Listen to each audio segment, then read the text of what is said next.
Cara-cara penyelesaian sengketa internasional secara damai. Sebelum masuk ke pembahasan, izinkan saya untuk memperkenalkan anggota kelompok saya terlebih dahulu. Ada Aldi Fadilah, Andreas Patria Tampu Bolon, Fadli Iman Kusmara, Intan Naura, Kevin Novandra Riswandi, Marsha Piskezia, Naomi Tiara Renata Naibaho, Saskia Tirta Andini, dan yang terakhir ada Wahyu Komarudin. Adapun daftar isi dalam materi ini, yang pertama ada pengertian, yang kedua prinsip-prinsip, ketiga penyebab sengketa internasional, keempat cara-cara penyelesaian, kelima contoh kasus, keenam video pendukung, dan yang terakhir kesimpulan. Yang pertama ada pengertian. Sengketa internasional adalah konflik atau perbedaan pendapat yang terjadi antara dua negara atau negara dengan lembaga. Biasanya terkait dengan wilayah, sumber daya alam, atau masalah politik lainnya. Selanjutnya, penyelesaian sengketa secara damai merupakan konsekuensi langsung dari Pasal 2 Ayat 4 Piagam Perserikatan Bangsa-Bangsa atau PBB yang melarang negara anggota melakukan kekerasan dalam hubungannya satu sama lainnya. Piagam PBB mewajibkan semua negara, baik anggota maupun non-anggota, untuk menyelesaikan sengketa secara damai, dengan tujuan menjaga keamanan dan keharmonisan dunia. Selanjutnya, prinsip-prinsip penyelesaian sengketa. Yang pertama, kedaulatan negara harus dihormati. Kedua, tidak menggunakan kekerasan dalam penyelesaian. Ketiga, mengedepankan diplomasi dan hukum internasional. Selanjutnya ada penyebab sengketa internasional. Yang pertama, perebutan wilayah. Negara sering bersengketa karena klaim atas suatu wilayah yang dianggap bagian dari teritorial mereka. Contohnya, Laut Cina Selatan. Yang kedua, sumber daya alam.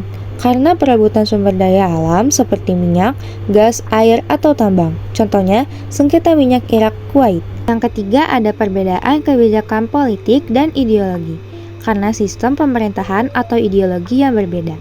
Contohnya, Perang Dingin Amerika Serikat versus Uni Soviet.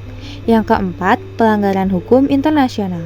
Jika suatu negara dianggap melanggar perjanjian negara lain, bisa menuntut penyelesaian sengketa. Contohnya, kasus Jepang versus Norwegia. Cara-cara penyelesaian sengketa internasional. Yang pertama ada negosiasi, yakni cara penyelesaian sengketa yang paling sederhana dan dianggap tradisional, tetapi cukup efektif. Model negosiasi ini tidak membutuhkan pihak ketiga. Yang kedua, ada mediasi dan jasa baik-baik. Mediasi tidak jauh beda dengan negosiasi. Yang membedakan meditasi melibatkan pihak ketiga yang bertindak sebagai perantara untuk mencapai kesepakatan. Lalu berikutnya ada konsiliasi.